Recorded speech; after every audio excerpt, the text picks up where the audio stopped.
Et, mesdames et messieurs, il est tout à fait évident que, contrairement à ce qu'a dit Nagui, l'intrus, c'est moi. Je n'ai rien à faire dans cette soirée, je ne sais toujours pas ce que j'y fais d'ailleurs, parce qu'il y a des gens qui sont soit très intelligents, soit très connus, soit les deux. Et moi, je suis rien des deux. Vous dites qui est ce type-là qui vient entre Nagui et Marc Lévy, enfin, une sorte d'intermittent du spectacle, qui vient pour faire bonbons, caramel et chocolat, une sorte d'entracte.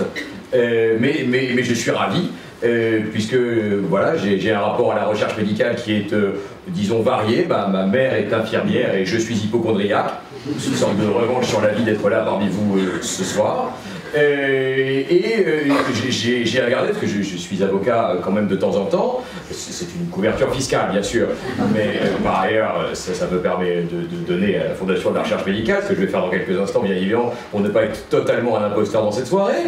J'ai regardé en droit s'il y avait des notions d'obstination. Eh bien, il n'y a dans les codes, tous les codes, le code civil, le code pénal, etc., qu'un code qui parle d'obstination, c'est le code de la santé publique. Et il en parle uniquement sous l'angle de l'obstination déraisonnable. C'est tout à fait étonnant de voir que le législateur n'a rien trouvé d'autre à accoler au mot obstination que le mot déraisonnable. Comme si l'obstination ne pouvait être que déraisonnable lorsque on est dans des soins qui apparaissent excessifs. C'est dire que l'obstination a mauvaise presse. La réalité est qu'il n'y a rien de plus raisonnable que d'être obstiné, sinon on est défaitiste et évidemment on capitule devant la réalité et les obstacles de la vie. Donc bien sûr qu'il n'y a rien de plus raisonnable que d'être obstiné, et même d'ailleurs, et je salue la Fondation de la recherche médicale, d'être obstiné.e.s,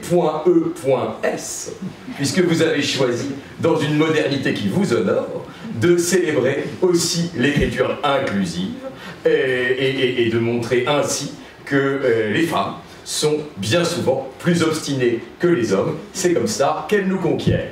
Et finalement, l'obstination, puisque mon sujet n'est pas de vous parler de droit, mais de vous parler de la parole, et je vous remercie d'avoir présenté comme spécialiste de l'art oratoire, parce qu'étant présenté comme cela, je ne peux maintenant que plus que décevoir, une sorte d'attente excessive, et donc je vais vous parler du fait que lorsqu'on enseigne la prise de parole, beaucoup plus que l'éloquence, parce que finalement l'éloquence, ça renvoie à quelque chose d'un peu esthétique, on en fait des concours, mais c'est pas ça qui est très important. Ce qui est important, c'est la prise de parole en public. Eh bien, l'obstination est quelque chose d'extraordinairement moteur. Mais un mot tout de même, j'ai eu le plaisir cette année, dans les rapports entre éloquence et science, d'être le parrain du concours Ma thèse en 180 secondes.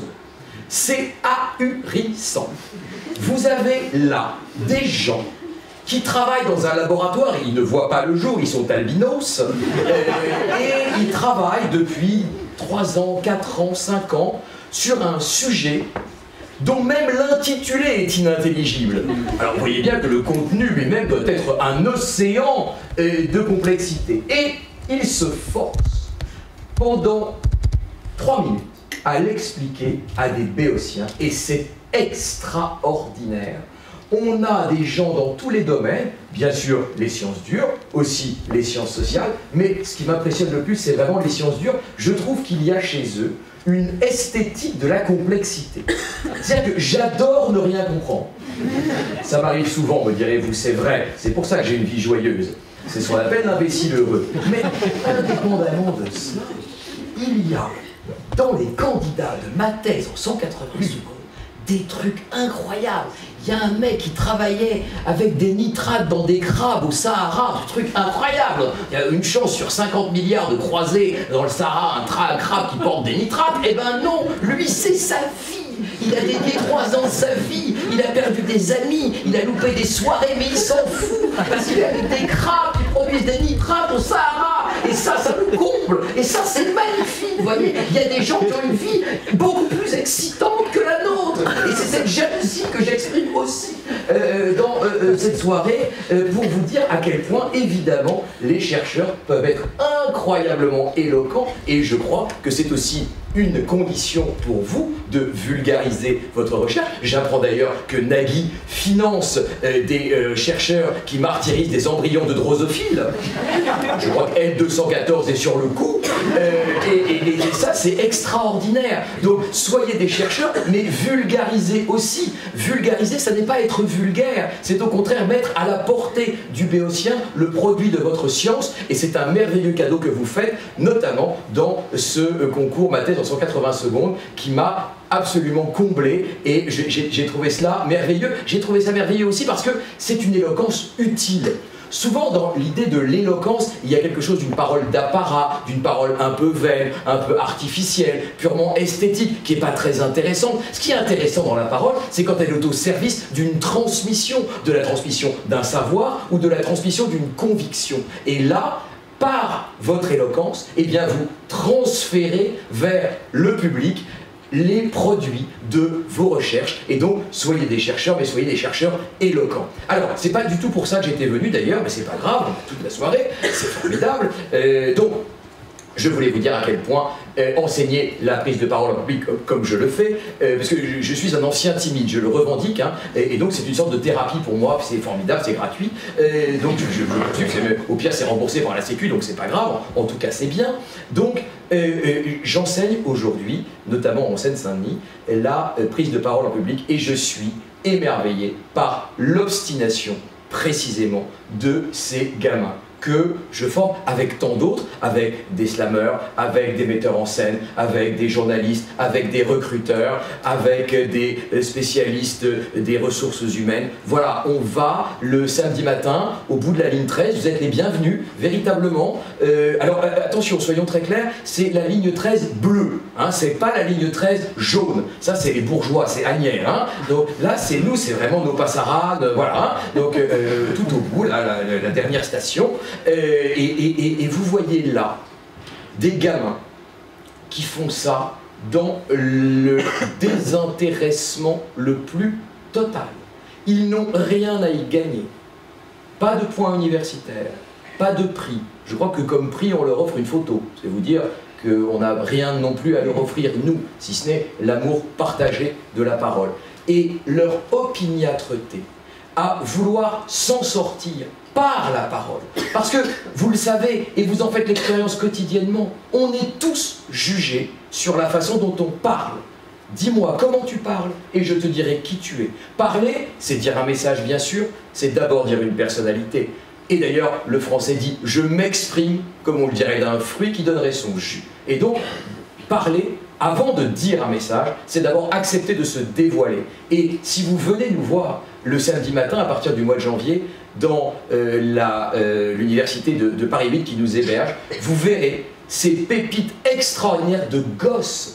Ils ont 20 ans, 18 ans, ils ont des histoires parfois un peu cabossées qui leur donnent une parole elle-même très riche parce qu'on vit avec ses bagages et on parle avec ses bagages. Et ils arrivent avec tout ça devant nous et on essaye, nous, de les former, d'organiser un peu une pensée pour qu'elle soit un peu plus claire, un peu plus convaincante, un peu plus percutante. Mais ils sont d'une opiniâtreté, d'une détermination justement contre le déterminisme, et c'est cette oscillation entre la détermination et le déterminisme qui fait le sel de cet enseignement de la prise de parole en public, qui fait que c'est absolument magnifique et que ça donne des résultats mirobolants, et on est récompensé évidemment au centuple lorsqu'on voit une pensée germer et une parole sourde de ces parfois barres d'immeubles ou de ces salles de TD un peu blafardes et un peu glauques du samedi matin. Donc voilà, il y a dans la prise de parole quelque chose qui est de l'ordre du combat. J'ai écrit la parole d'un sport de combat, c'est pas très grave, c'est le moment placement de produit. Hein. 18 €, bon voilà, pas grave, maintenant c'est en poche donc je gagne plus de sous. Mais il y a l'idée effectivement d'un combat, c'est pas facile. 40% des Français se déclarent timides, un peu ou beaucoup. Et donc ça, c'est une lutte de chaque instant.